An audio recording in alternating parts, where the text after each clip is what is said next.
I had planned to come here to talk about organized labor and the contributions of the American worker, to recognize the labor movement for your role in building the great middle class of this country, the backbone of our economy and the backbone of America.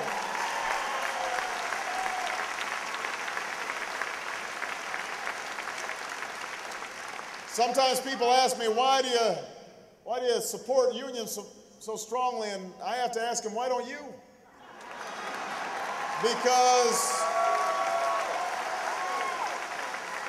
It's because of the union movement that we've got a 40-hour work week.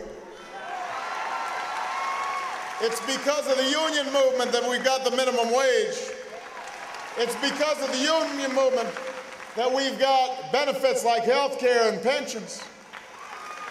It's because of the union movement that we got worker safety laws. Even if you're not a member of a union, you benefited from a union.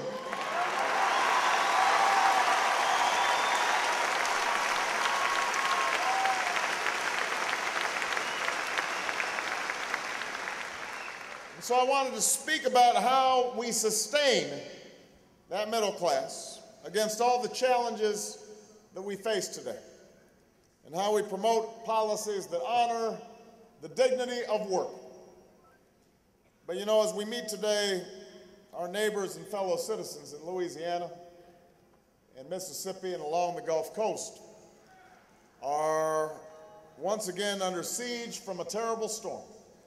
I've been spending most of the last few days talking to Secretary Chertoff and Mayor Nagin and Governor Jindal and all the people who have been involved in evacuating over 2 million, almost 2 million people out of Louisiana alone.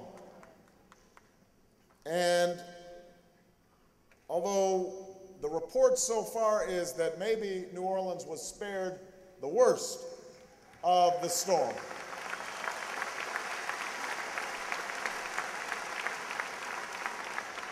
people aren't out of the woods yet. There's still a lot of dangers and uncertainty ahead. I just got a report that there's a levee in Plaquemines County that may be breaching fairly soon, and we don't know what kind of flooding that might mean. And so tonight is not a night for political speeches. It's a day for all of us to come together as Americans and send our thoughts and prayers to our brothers and sisters who worry in this hour about their homes and their livelihoods and their loved ones. We don't know yet what the impact of Hurricane Gustav will be, and we pray with all our hearts that the damage will not be as great as it was 3 years ago when Katrina struck. But we also know that help is going to be needed. Damage is going to be done. So the most important thing that all of us can do here tonight is to make sure that you are signing up on the American Red Cross website or through our website, barackobama.com. You can plug into the American Red Cross, make a small donation, find out if there are ways that you can volunteer. Because one of the things that all of us believe, I think John McCain believes it, I think George Bush believes it, I think all of us believe, is that in times of need, there's no political party. In times of need, there are no red states or blue states. In times of need, there's the United States of America.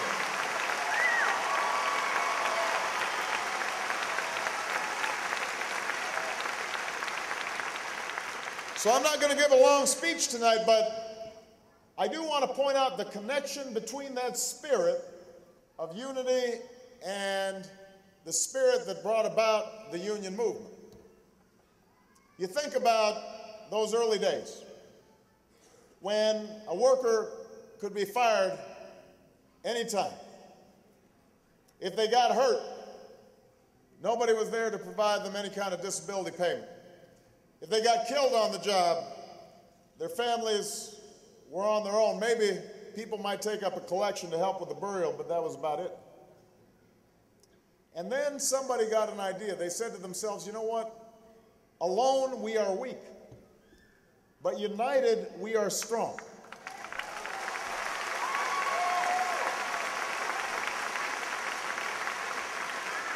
Because that guy who loses his job today, that might be me tomorrow. That person who gets hurt on the job today, that might be me getting hurt tomorrow. That person without health care, that widow who's lost her husband, that might be my family someday. That African American who doesn't have a job now because of discrimination, maybe I'll be discriminated against for some other reason in the future. That woman who's not getting paid equally for the job that she's doing, maybe that'll be my daughter someday, not getting paid equally. And so people decided they were going to come together because alone we are weak, but united we are strong. That is the essence of what America's all about. That's why we're called the United States of America. And that's why we call it the Union Movement.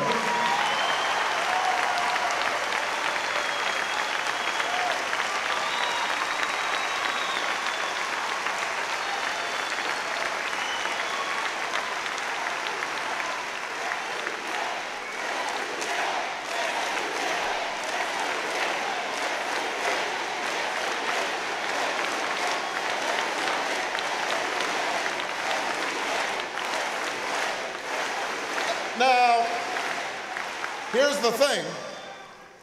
Here's the thing is that spirit, I love you back.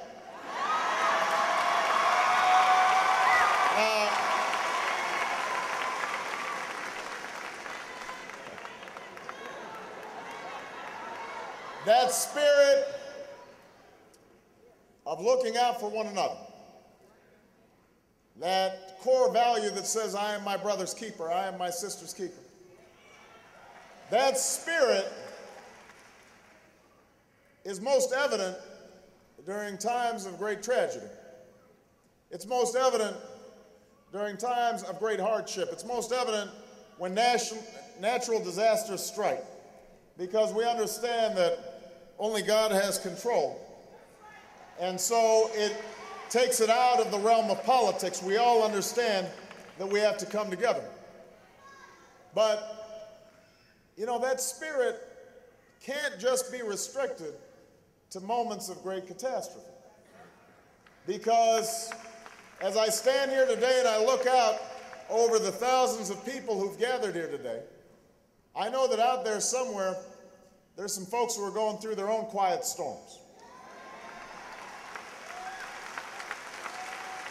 There are folks like Andy who are, despite making great products and doing great work, are about to lose their jobs. That's a quiet storm going on.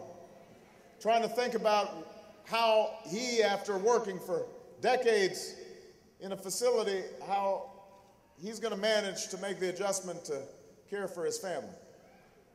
There are people out there who've seen their jobs shipped overseas. There are people out there who don't have health care. Maybe they've been trying to pay it on a credit card, but mostly they've just been putting off going to see a doctor. There's seniors out there that don't know how they're going to pay their home heating bill this winter. There are folks out there who don't know how they're going to fill up the gas tank.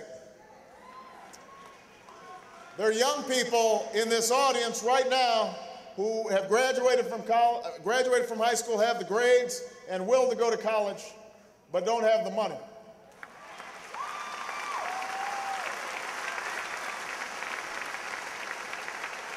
There are young people being born in our inner cities right here in Milwaukee that don't see any prospects for the future, that think the only path available to them is a casket or a jail cell.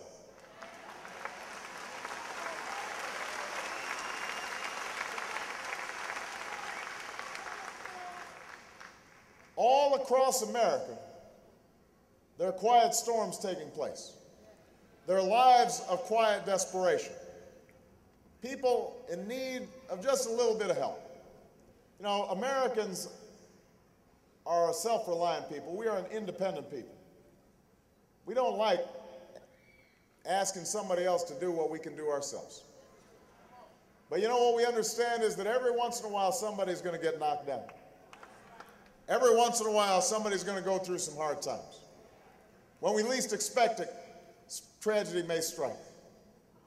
And what has always made this country great is the understanding that we rise and fall as one nation. The values of family and community and neighborhood, they have to express themselves in our government. Those are national values. Those are values we all subscribe to. And so the spirit that we extend today and in the days to come as we monitor what happens on the Gulf, that's a spirit that we've got to carry with us each and every day. That's a spirit that we need in our own homes, and it's the spirit that we need in the White House. And that's why I'm running for President of the United States of America. Because if there's a poor child out there, that's my child. If there's a senior who's having trouble, that's my grandparent. If there's a guy who's lost his job, that's my brother. If there's a woman out there without health care, that's my sister. Those are the values that built this country. Those are the values we are fighting for. And if you will stand with me and work with me and knock on doors with me and make phone calls with me, then I promise you, we will not just win this election, but we will change this country and change the world. God bless Milwaukee.